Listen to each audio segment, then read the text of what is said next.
Okay, in this example, we're going to value synergy in a slightly different way.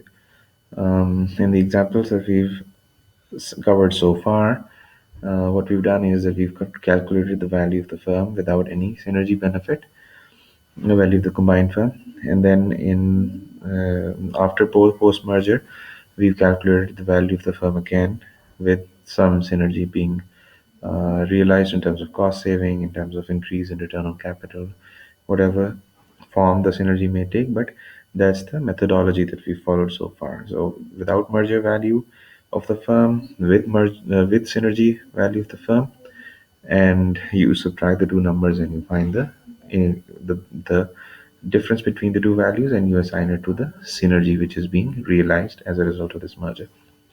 In this example, we're going to study calculating subsidy in a slightly different way.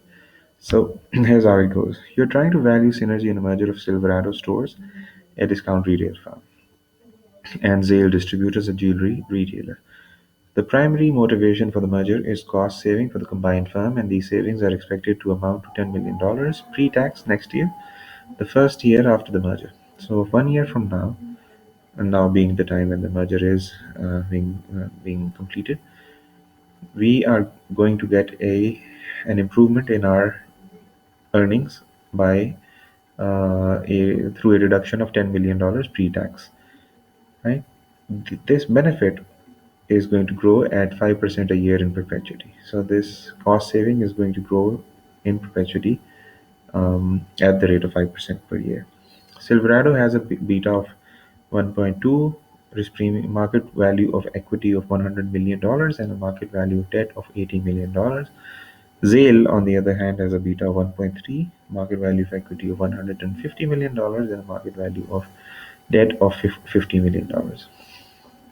Both firms have a pre-tax cost of debt of 7%, tax rate is 30%. The firms plan no new debt issues after the merger. The risk-free rate is 5%, and the market risk premium is 4%. Okay, so these are your inputs which you're going to use.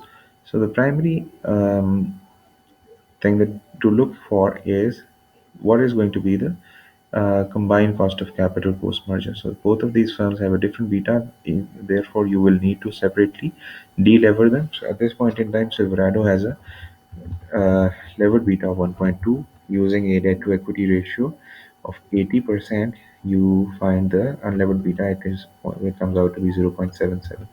Zale's unlevered beta comes out to be 1.05. You take a weighted average of these two, um, it comes out to be 0.92. You lever this using the new debt to equity.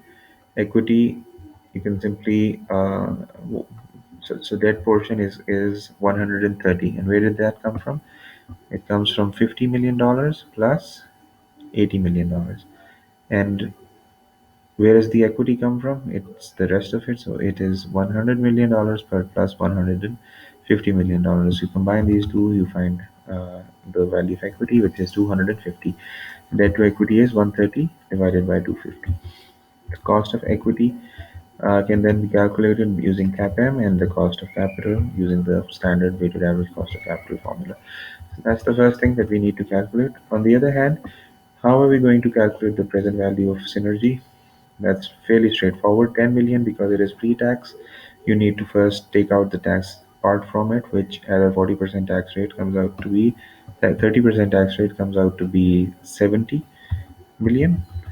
So this is what where we're doing this. So 10 multiplied by 1 minus 0.3, which is 70% into 10 comes out to be 7. You divide this by the cost of equity minus the growth rate. So cost of capital minus the growth rate, 8.27 minus 5%. So the value of synergy in this merger transaction is equal to $214.39 million. Okay, thank you.